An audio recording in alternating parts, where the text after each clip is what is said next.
What's up, fight fans? This is Kurt DeVille with Counterpunch Boxing News, and I have some new news concerning Luis Ortiz and Christian Hammer. This is the official recap. I saw the fight last night. Um, it was an exciting fight. It was a fight that I think that Ortiz didn't anticipate being this tough. Christian Hammer was a very game opponent. He was very tough. He did take a lot of shots, and it makes me question Luis or his true punching power. I know the guy was tough. I know that he was a game opponent, and he came to make a statement himself. He didn't just come to lay down. And I was going to mention this earlier, but I saw Ortiz's media workout, and he looks like he's missed a step. You know what I mean? I think the age is really catching up with him. And I'm not just really using that for a cop-out. This is what I see. You know what I mean? And that could be a good thing or a very bad thing for other fighters. But anyway, I'll get into that later. I wanted to give you guys a breakdown of the fight. And it was a good fight. Ortiz was focused on getting him out of there. He started working the body. He was using his jab and his right hook, and I feel he should have really focused on the body because he actually hurt him to the body later on in the fight. Christian Hammer in the fourth round caught Ortiz. Third round, Ortiz had his nose bloody. His nose was bleeding, Christian Hammer. Then the fourth round, Hammer clipped him with a raking right hook that bust his nose. And I know Ortiz didn't see that coming, because it came on the outside of his guard, and when he got caught with that punch, you could see him kind of move, and then his nose was busted. I'm like, okay, two guys, have drew blood, fourth round in, fifth, sixth round, it was, a back and forth fight. Ortiz did more working. He did more of the punches thrown. Hammer had that sneaky counterpunch. So basically, this was a fight between who can land their right hand versus their left hand with Ortiz. So they were both trying to counter that punch. So it was like a back and forth cat and mouse like style fight. And seventh round, eighth round, Ortiz hurt him to the body. And I don't know why he didn't continue doing that, because, I could have easily seen a liver shot come into play with Ortiz, but Hammer also hit Ortiz to the body and got Ortiz's attention, especially in, I believe it was the sixth round, and Hammer started landing landed a few combinations with his right, and Ortiz did a little, I guess, little pantomime like he was hurt, clowning around or whatever. And it was funny. I think it was Steve Fargood. They were like, hey, yeah, you don't want to be like Anderson Silva pretending like you're this and that, and then you get caught. And because Christian Hammer wasn't playing with him. Ortiz figured, well, I got this guy's number. I can beat this guy. Ortiz is tough because I think Christian Hammer was, really caught him with punches that he didn't see. And especially that right hand punch where he busted his nose open. And that was definitely a good impression on me from Christian Hammer. And it's weird, this guy only has 14 knockouts, but he has 6 losses. And and I'm looking at him, and, he's lost to Provectin. He's lost in Tyson Fury. A couple other cats. Taras Bendinko. A lot of these guys I haven't heard of, but he has taken these losses. Okay. So, I think Ortiz wanted to make a statement, but he did get a unanimous decision. Now, mind you, Ortiz looked a little stiff to me. He tried to do the Ali impersonation, where he was bouncing on his toes. He did a lot of that in the Wilder fight. And he did a pretty good job. I guess he was just trying to shake off the cobwebs or whatever that, that I guess old age or fatigue rather can give you at times, but he did a good job. But the positive side to this is that he did go 10 rounds, but he went 10 rounds his last fight with Travis Kaufman. And, but he did get some knockdown. So it was some great highlights in that fight. But this fight, Christian Hammer was a game, durable, solid fighter. You know what I mean? And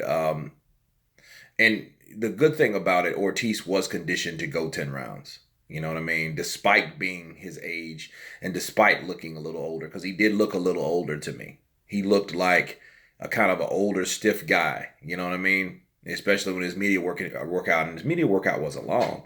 You know, I mean, I know they don't supposed to be a hella long time, but like the clips that I see, it was like kind of, he threw some shadow punches in there. He kind of moved around, and his movement was slower than normal.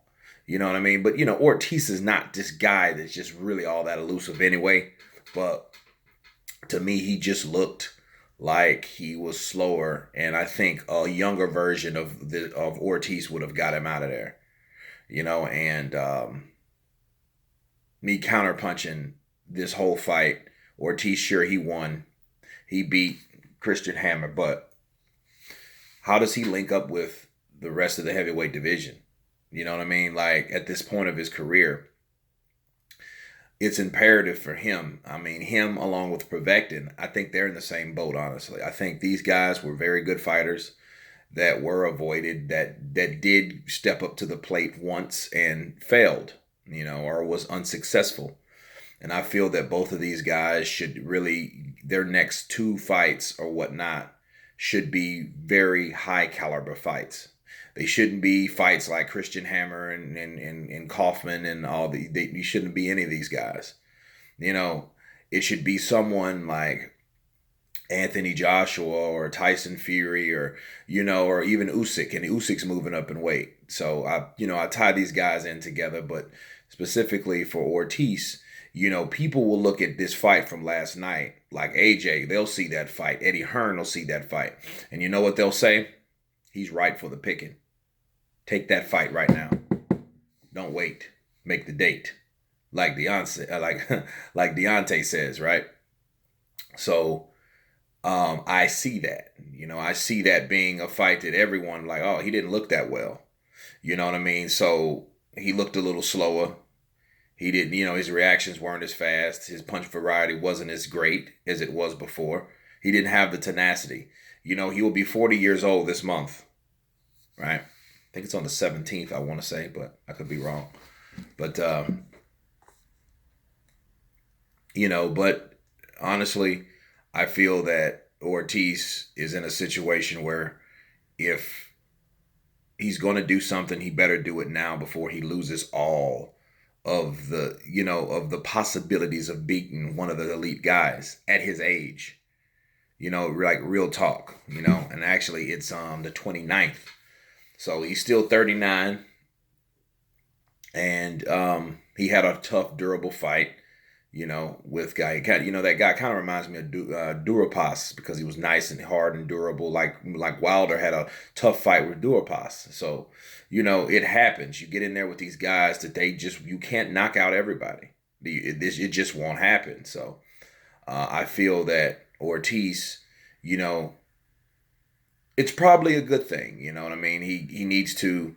I remember Ali said it at best. He said that he actually purposely fought a certain way to make people thought that he missed a step. And I'm not comparing Ali to Luis Ortiz, but what I am saying, that would be a great thing to do, a great strategy if you are avoided that much and you feel people don't want to fight you because you're beating most guys, every guy except one guy, you know what I mean, in particular, and they won't fight you. Well, the objective is to look beatable, to look like you've missed a step, to look like you've lost it, and then you're right for the picking. So, that would be a good thing to do. Honestly, I don't believe that. I think that, age is caught up with Luis Ortiz, and I think he has, the time's ticking for him. You know, he needs to get a big caliber fight now. He needs to set fire under his manager's ass to get him the best possible fights right now before it's too late. Because what happens if he waits a year or two and he fights Joshua and then Joshua blows him out? The first thing people are gonna say is, you know what, Joshua waited until he got old to beat him. You see what I'm saying? So the excuses will pour in, and all this, that, and the other. So and then that will still credit Deontay because Deontay fought him at a time where, arguably he was better. You know what I mean? And I think the version of Ortiz that fought Wilder was a lot better than the one last night. Real talk. So, but anyway, that's just me wrapping it up. Ortiz is, his career, if he's going to be a top 5, top 10 fighter, he's good. His daughter's in good health. So that's an important thing. That's a plus. So that was the whole objective and his motivation for fighting anyway. So let that sink in. But you guys tell me what you think about the Luis Ortiz versus Christian Hammer fight. Of course, please subscribe. And you guys been counterpunched. Peace.